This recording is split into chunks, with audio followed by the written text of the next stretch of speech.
Alright, everybody, what is up? I know I look a little bit tired because last night was Halloween, so give me a break here. But still trying to bring you guys some tournament content. So for now, today, we're going to have LRA week number 6, Liga Runaterra de las Americas, and we actually have Magikarp versus Haughty, a level 3 Magikarp. If you guys haven't heard the name before, it's pretty on point. Everybody loves a Magikarp until it turns into a Gyarados. But anyways, this is pretty awesome gameplay. The winner will actually go ahead and advance here, or help their team to advance to the playoffs for the LRA. Right now, this whole week 6 was Team Gears versus Team Kraken. And essentially the winner of the entire series for week 6 was going to go ahead and take the victory into the playoffs. So we'll see who is able to make it to the playoffs here. After this game, I'll go over which team was able to advance. So without further ado, Magikarp versus Haughty.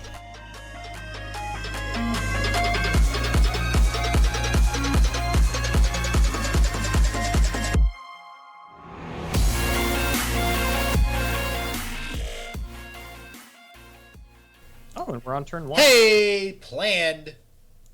Not sure what the score is. It was planned. It was planned. Deal with it. So I gotta pull up Haughty's list, but I do remember this was an interesting one. So I'm gonna keep an eye. Oh. Versus deck 3. No, come on. Okay, yeah, this is Leona Lux. There we go. I'm going to keep an eye on the other game to see if it pops back on. But for now, we are back into Magikarps. And you said, oh, Leona Lux. Okay, interesting. Yeah.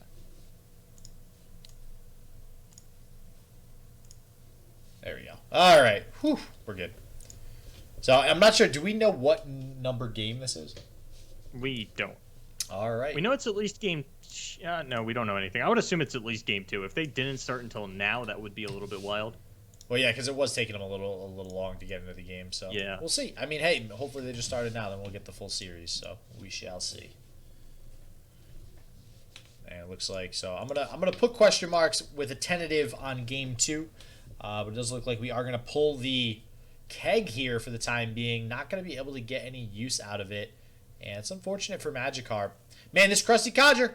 It's everywhere. It's in every Swain deck. I even put it in my own Swain deck now. This card is a thing. It's good. I think Krusty Codger on top of the Make It Rain Petty Officer nerfs is what has finally steered me away from playing TF Swain. Okay, see, I finally get on board when it gets nerfed. See, I'm just stupid. Well, it's still the good. Fundamentals of you and I as players, because I hate 1-drops, and you are an aggro player. So they finally put in a 1-drop, and SJW's like, that's it, baby.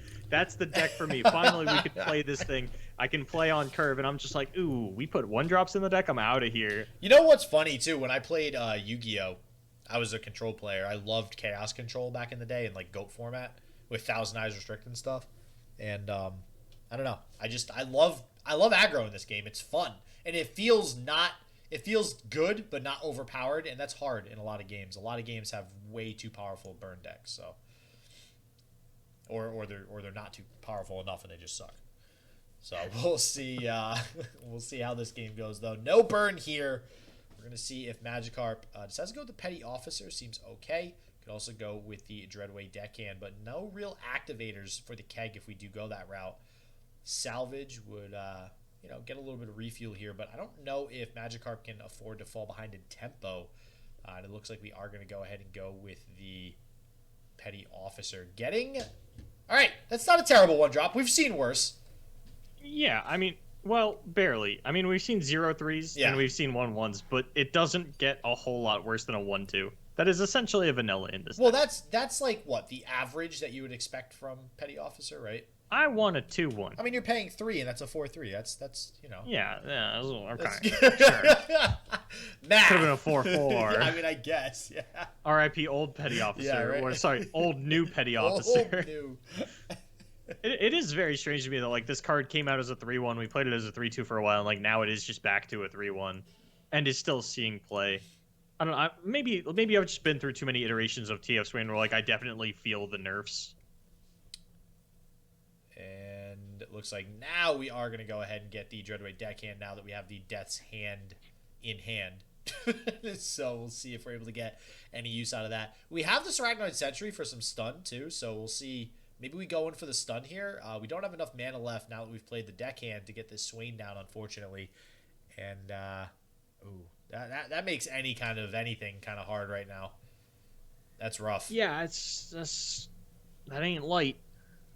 No, and that's good. I mean, we can see Magikarp's hand. Obviously, there's really no way for Magikarp to deal with it this turn. So we are probably going to see some final sparks, at least one come out of this Lux. We could eventually Ravenous Flock it. So I don't know if possibly we're thinking about maybe stunning the Radiant Guardian. We proc this barrier on an attack, and then maybe Ravenous Flock after the fact, after a Death's Hand. I mean, that's a lot invested just to go ahead and kill this Lux here.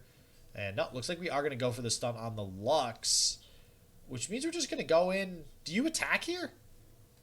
Yeah, so because you do have the keg, either the 2/2 or the 3/2 will actually set up a lethal onto the Radiant Guardian. Yeah, and it looks like we are going to block the 3/2. So yeah, that keg is going to go ahead and do it.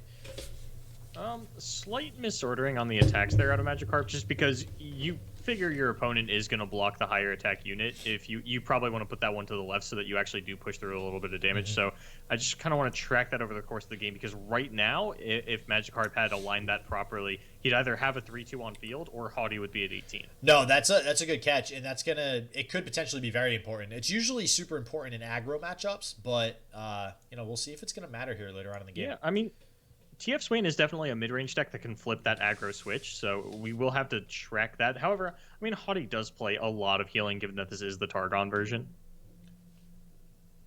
And going in with the... wow. So, I mean, honestly, Haughty seems to be in a really good spot, but Magikarp is going into turn 8 with Leviathan. And we already have one Swain. Obviously, Leviathan will grab another one, but it looks like we will be able to go ahead and get this combo down on the board. We just have to worry about this Lux. And it looks like Magikarp agrees. We are going to go ahead with the Death's Hand onto the Lux. And possibly, maybe, that means a Guillotine. That seems like still a lot invested, though. It's possible that we're not going to fire off the Guillotine this turn. Yeah, it is Okay, just going to be the pass. Hold on to that 3 spell mana. And I think this is pretty smart from Magikarp, because if you throw down the Leviathan, your opponent's first instinct is, okay, gotta get that off the field. First things first, let's concerted strike it. But then you throw out a Guillotine onto the Lux. No final spark comes out because, the mana was spent after she was dead. She dies, your Leviathan lives, and you get a very important removal tool out of your opponent.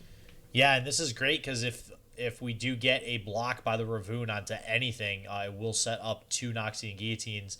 Now, I will say, Haughty, it's very possible Haughty made the read that after that Death's Hand, there is a Guillotine in Magikarp's hand. Wow, okay, no. I highly doubt that read was made then if he's blocking like this. Well, I mean, that's the thing about Targon healing, right? It can go face, it can go at units. It is possible that you're setting up as juicy a Guillotine as possible so that you can get your opponent baited with a Star Shaping. Yeah, and we still are going to have 8 mana after the Solari Priestess is played, so that might very well be the case. And it looks like Magikarp probably thinking, right? Because it seems easy to drop the Leviathan, but obviously that Guillotine is just staring you right in the face. You get 2 juicy units. Yeah. But yeah. I do like saving the Guillotine for the response to a Concerted Strike, which critically, Haughty is out of range of both Concerted Strike and enough healing to put anything outside of Guillotine range. Yeah. Yeah, and I mean, that's so for anybody, I always try to explain some of this stuff for anybody who might be new to the game as well, who's just joining, maybe new to the competitive scene. So actually, Boulevard just called it perfectly there. Good job, my fellow sir. You usually want to be saving really any spell, just as like a rule of thumb. You usually want to be saving a spell to play in response to another spell, because then that means that Haughty will be out more mana and won't be able to respond with something like we were just talking about Star Shaping to negate this Guillotine. Now all you could have is Guiding Touch. I'm not sure if that's main deck, but if it is, it's still not going to be enough to go ahead and heal this Lux. And we are still going to get the kill, though, onto the Leviathan with that single combat in response. So Haughty going to lose most of the field in return, though. Oh no, I don't know why I thought the Ravoon was gonna die. It's concerted strike. Never Yeah, mind.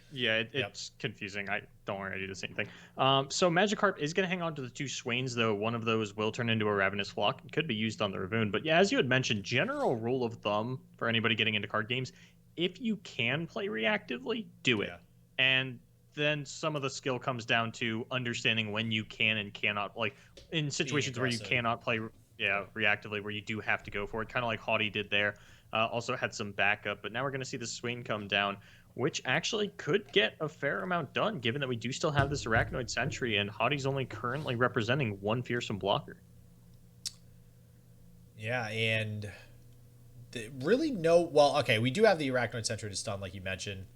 I imagine we can pretty safely drop the Zap Spray Fin here, because that will still leave us with the 5 mana to play the Swain, and then that will pass priority back over to Haughty, maybe spend some more of that mana so we can safely drop the Swain. Right now, Swain definitely not safe. There is still 6 damage technically represented on board. Wait, is Swain leveled actually? Yeah. Okay, so Swain actually would be out of range of a concerted strike if another one were to come down, if we do drop the Swain.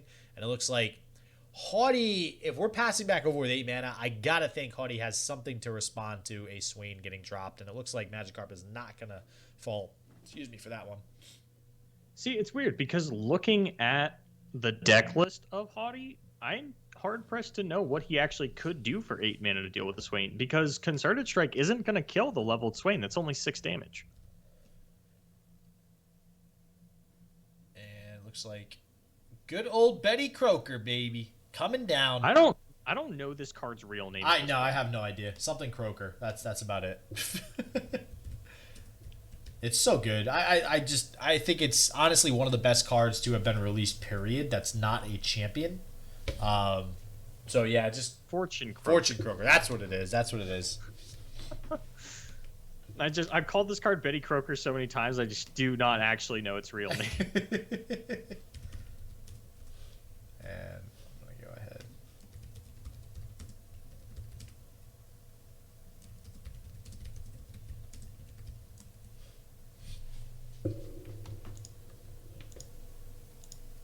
Okay, yeah, I was just about to answer in chat too, so it looks like Extasio is there in chat to give the answer. I believe Extasio already played, so. All right, so back to the game. We do have this Swain that is threatening to attack, and just as I say that, we have a Comet completely obliterating the Swain. So bye-bye, Swain. Never mind. No Nexus Strike gonna happen.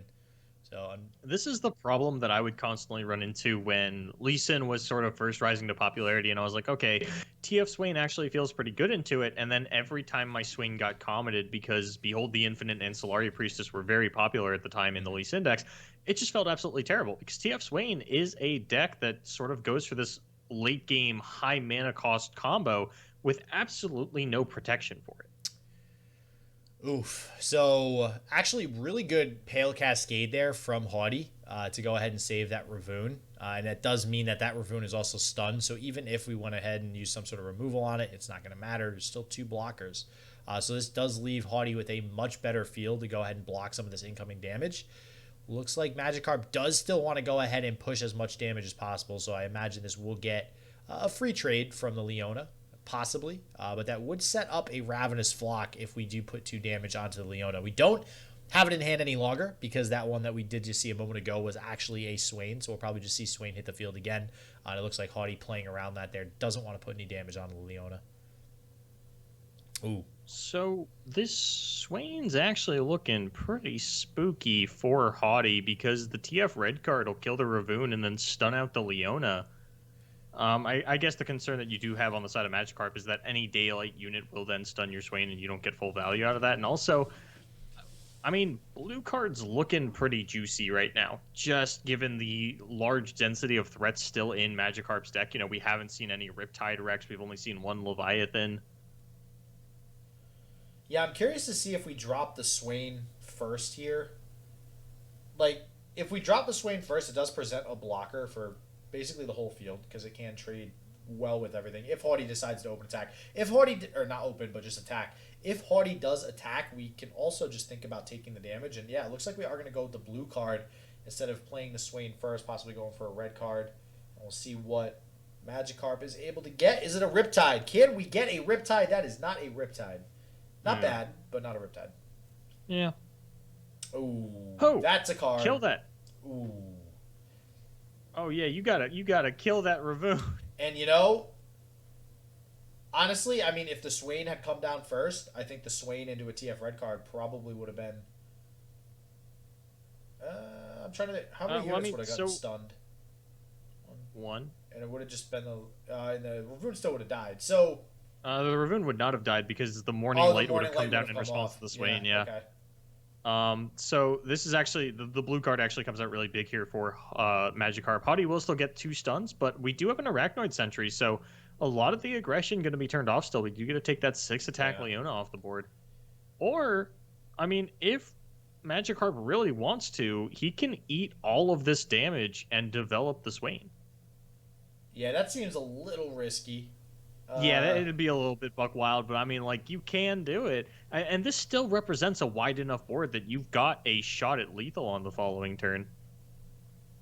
Yeah, and you don't care about these jump blocks at all. If anything, it pushes damage onto the units. I'm actually a little surprised to see the jump blocks coming out. I feel like you've got a pretty good open attack because developmental attacks don't really work when your opponent has a Leona on the field. Yeah, even if you are able to play this Arachnoid Sentry and get a stun out, your opponent, like you mentioned, is just going to get another stun in return, probably. The only way that I see Magikarp not going for an open attack is if he starts off with the Arachnoid Sentry to stun the Leona. Haughty responds by stunning the Arachnoid Sentry, and then you get this Swain down. But it still just gets blocked by, this last fearsome blocker. Yeah, it looks like he is considering either the Swain or the Arachnoid Sentry. We'll see what Magikarp decides to go with here. I don't see, because of that stun that you mentioned, I don't see a world where we ever play this Swain first, but he could just be thinking maybe Haughty doesn't have stuns. Maybe there's no Daybreak in hand. I mean, that is a possibility. We have seen... A ballsy call. I mean, we've already seen, 1 Ravoon? Oh. We've seen 2 Shield Bearers, 2 Solari Priestess. Do we know if any of these cards came out of the Ravoon, or does Haughty still have that card? That's a good point. Nope, I have 0 clue, to be honest with you. I really didn't think that. So one of the points that I wanted to bring up is if we didn't chump block last turn, our open attack at worst represented 6 damage, which would put our opponent at 1, in which case this Make It Rain would potentially be lethal. Of course, Haughty did have the single combat, now has the sisters down, and things are not looking great for Magikarp. No, but it doesn't seem like Haughty still can't find the Aurelian Soul, right? Maybe we get it down this turn, but... I'm not totally sure why Magikarp didn't throw down the Swain. Yeah, wait, did he just pass back over with that mana open? Yeah, and that was a pretty effective Leona blocker. That would have traded evenly with the Leona. That is a little bit weird. Maybe we're just really... so the problem is, let's say that the consideration that Magikarp has is he doesn't want to develop his Swain into a Concerted Strike. That Concerted Strike's not going anywhere. Yeah, if they have it, they have it. This is one of those situations where you just physically cannot play around it. Now does have the second Swain, so does have a way around it. Oh, wait, no, you don't, because your opponent has a Radiant Guardian. Yeah, that Radiant Guardian might all but just close out this game, because now... yep. I was just going to say, any aggression that already happened, we're not going to get any more, and now we're almost back up to 20, so there's no way I think Magikarp gets back into this. I mean, if Magikarp top decks a Leviathan and Haughty doesn't instantly have a way to kill it, I think Magikarp's just really back in. How many times does this TF Sway deck literally come down to, well, this deck, they lost unless they top deck a Leviathan? That's not terrible. Well, yeah, and I mean, so not only that, but this Twisted Fate that blue carded has been on the field for a little while now. If we can find a draw spell or two, like a Zap Sprayfin or a Salvage, the Twisted Fate can realistically level and then start to get us back into the game with the constant blue cards. I mean, how do we... Yeah, he's just going to go for it. Oh, that feels bad. Yep. I'd be like that sometimes. And there's the RNG, and now you're not just down 2 mana, you're down 3 mana. So it's kind of unfortunate. That might just about wrap it up, yeah. Yeah, that is, for what it's worth, that is the last Concerted Strike in the deck. There are only 2 copies. And there is another Swain in hand. I think that Ravenous Flock is a Swain. It is, yes. Yeah. So, alright, so this last Swain should be able to stick for at least an okay amount of time. I don't know how long it's actually going to help. I also don't. I mean, I guess we kind of have to develop this at this point. Yeah. Just to not die. And this is this is not a bad attacker. The concern that you would have, and this is one of those times where I think you do want to play better on defense with this, is if you attack this Arachnoid Sentry, and let's say the Destroyer didn't even come down, you attack the Arachnoid Sentry, and if there is a Star Shaping coming down onto that Leona, I think you just lose the game right there, and I just don't know why we didn't develop this Swain. The one... Man, this card just got nerfed, and man, I'll tell you, Magikarp absolutely hates this card right now. This is not the top deck that you wanted. This is not going to get anything done for you. Man, this feels really bad, and I think that's, it's going to be game.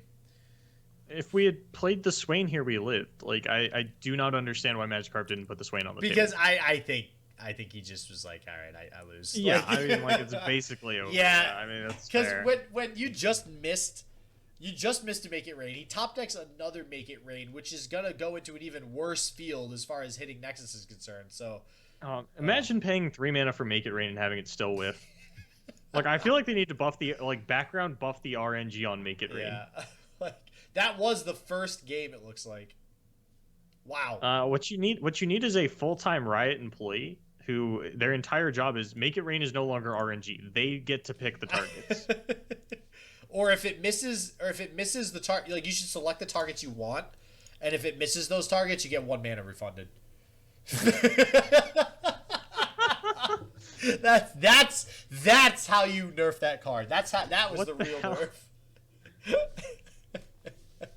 Oh man, see, they don't know what they're doing over there. Look at that. That's how you do that. Yeah, you should have been running Legends of Runeterra this whole time, SJW. Yeah, it would have been such a better game. Not. No, I think Riot does a great job. Disclosure, I actually like this game a lot. I think Riot does a great job. Especially, I don't think it... Wait, was it you that I was talking to, I think? Especially when we come from a game like Yu-Gi-Oh! Where Konami basically doesn't even exist the whole time that you play the game. So... Yeah. I mean, I haven't touched Yu-Gi-Oh! In 5 years, so I don't know if I'm willing to say, like, I came from Yu-Gi-Oh! At this point. I just say Yu-Gi-Oh! Because that's the game I played the most competitively. That's fair, yeah. Because honestly, it was really the only game that had a big competitive space, aside from maybe Pokemon and Magic. Yeah. And I just never really... it was out of the... Those are like the big 3, right? It's like out of those 3, I chose Yu-Gi-Oh! I guess, so... That's fair, yeah. Ain't nobody got time to be competitive in 3-card games. Yeah, I'm a one-man card game kind of guy because I go so hard on the one game that I play. Yeah. Well, it's hard to... Honestly, remembering 3 card pools or 2 card pools, like, it's a lot. And then you start to confuse, you're like, wait, I played around a card that's not even in this game. What? I like literally had to uninstall Hearthstone when I started playing Runeterra just because like I would, I'm for like probably, months at this point, like I'd literally only play Hearthstone to like log in and do my dailies, and then like I'm trying to like bank spell mana into the next turn and I'm like, okay, yeah, I just suck at Hearthstone now. Oh my god, yeah, I think last time I turned it on, I did terrible because I like didn't remember what to play around. I was like, wait, what does Priest have in its card pool again? Like, I don't even remember anymore. Like, what's that card that silences a unit? Like, Silence? Yes. All right, bad example. Bad example. The one figures, the one card I pick is the one that literally is the same name as the effect. Yeah. Oh man. So all right, Krusty Codger getting it started here again. Krusty Codger. Being played in most of these TF Swain decks now, well, not strictly, but largely in part due to the fact that it does proc Swain's level up, dealing the damage to itself. So nice little nifty side effect there. I feel like that is the whole reason it's played, though, right? Because we never played 1-drops in TF Swain prior to this. Oh, that's a good point. What was there ever? It's not like it was replacing anything. No, there was no Jagged Butchers or anything. So yeah, this is well, I'd say mainly. So there's that, but it's also in response to, how many aggro decks we're seeing, right? I mean, there is a lot of aggressive lineups, and I think this helps. And it sort of replaced Noxian Fervor, which, on its own was half the Swain level up, so it does make sense that if you are cutting down on that card, because it is expensive to, have to kill your own units every time because you are not playing a deck that, has healthy units that'll survive the Fervor, you still need a way to accelerate the Swain level up. And I feel like a lot of times, if you go to build a Swain deck that's not TF Swain, you can actually run into a lot of games where, it's turn 8, you get down your Leviathan, you get down your Swain, only to realize it's sitting at 0 out of 12. So it's interesting though that you mentioned that, because Noxie and Fervor not being in these decks now, like they generally are not running Noxie and Fervor at all. There's just Death's Hand and Ravenous Flock and Make It Rain. Yeah. But that's a lot less aggression that the TF Swain decks have, because 2 months ago we were watching these matchups and we were constantly worried about the burst potential of a TF Swain deck being able to like drop a Leviathan. That's going to be 3 at the start of the turn, and then having 2 Noxie and Fervors in hand as an example. All right, well there you go. That's 9 damage all of a sudden in 1 turn. And that's not really a concern anymore when you're playing against TF Swain. So that is a little bit of a playstyle differential there when you do face this deck. And it's just interesting seeing players deal with this different version of the TF Swain now. 2 Slaughter Docs. That's what you like to see. That's great. I'm actually curious to see how this works out for the deep deck, because it's not often that we get to see both of those down so early. I actually want to pull up Twitter for a second here, because a little while ago the Legends of Runeterra Twitter was like just kind of like advertising the landmarks like vacation destinations or something. And I seem to remember whatever they said about the Slaughter Docks was just like super wild, and I want to find it here. Oh god, I can only imagine. Who actually wants to go to the Slaughter Docks for vacation? Like I don't know if you want. Here we go. Swain getting a Nexus Strike in. Meanwhile, Swain chilling over here, getting a Nexus Strike in, doing work. The jewel... hold on, let me do this in a voice. Oh, here we go. The jewel of the Blue Flame Isle, the Slaughter Docks, makes death a delicacy. Dine on the denizens of the depths, or hone your entrepreneurial spirit with some help from some enterprising new friends. I'm not gonna lie, your piratey type accent wasn't bad. It was pretty good. I gotta start working on my. I keep seeing I keep stumbling on YouTube videos of people that do like the voiceovers for anime and stuff like that. Now that's a job, huh? That's a job. Yeah, that was actually the reason that I own this microphone. Is I was like, I'm actually gonna give this voice acting thing a go. What's the best way to get into that? By starting off doing audiobooks. That is absolutely the wrong way to go about it. Getting into audiobooks is harder than getting into voice acting, because you have to be able to do like 40 different accents and read the absolute nonsense that most authors write when it comes to voice descriptions. Like you have voice acting, you have to do one voice. Yeah. Now you have to do 5 different voices for one book. And I was like, oh, oops, I went the hard way. This is the bad way to do it. Wrong decision. Well, hey, you gave it a shot. Yeah, we'll find a different way into voice acting. I'll be like Harrison Ford. I'll start when I'm 45. So, one thing I wanted to bring up, we kind of nonchalantly mentioned earlier these Slaughter Docks hitting the field early, and one thing to note is 3 mana times 2, right? That's a decent loss in tempo, especially for a deck like Deep that does need to have some units stick to the board early as blockers and a way to just survive, because we are at 8 health right now, so that's an issue. Ruination is a card that was clearly not played around by Magikarp. Well, so the Ruination coming out before and this is the single Ruination coming out before I've dropped any of the 3 Leviathan in my hand feels phenomenal. Yeah. 3 8s in your hand. 4, actually, strike that. We have 3 Leviathan and a Riptide. If there's any way that Magikarp is going to just blow over all these big sea monsters, it is 3 Leviathan and a Riptide Rex. So we'll see if going into turn 8, these are going to help him out. But we're going to get 2 big old sea monsters. Generally, we get 4 4s. There's 1, which will be a 7/7. I love that animation. And yeah, that's a pretty cool animation. Is it another 4?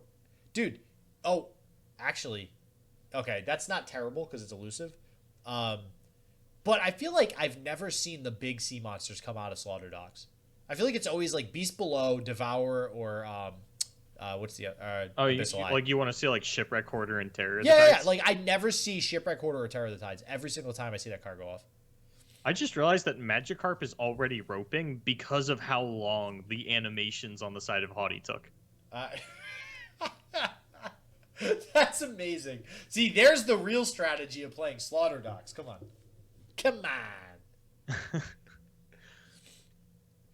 All right, so we have 2 Swain.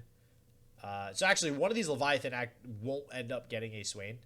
So that is, I guess, a small downside. But at the end of the day, you do still have 3 Leviathan. The problem is, I don't know if Leviathan is enough to stave off what is now a humongous field very, very quickly. And that's the power of 2 Slaughter Docks early. I mean, though that 7-7 and 6-6 was not there, and now you have a 13-13 alongside it, you are staring down lethal next turn.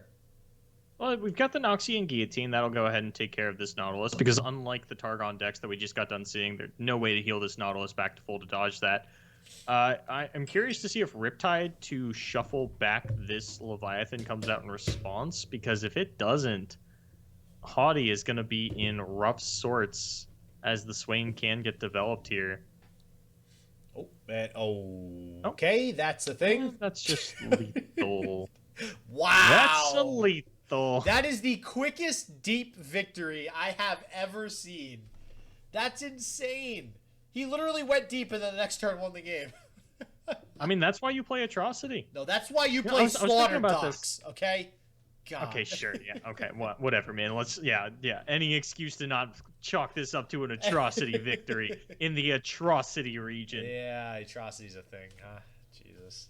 All right, and there you have it. Haughty taking home a W, and that means, just an FYI, with Haughty being on Team Kraken as well, Team Kraken taking it 3-1 over Team Gears, which means Team Kraken will go ahead and take second place in the LRA, meaning that they'll make the playoffs, which also include Team OTK.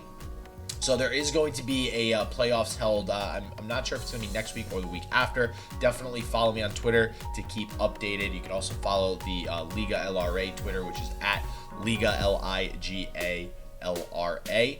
And they will, obviously post whenever these games for the playoffs are going to go live. So, as always, everybody, don't forget to subscribe, like the video if you like the video, and stay healthy, stay positive. I hope shit just works for you, and peace out.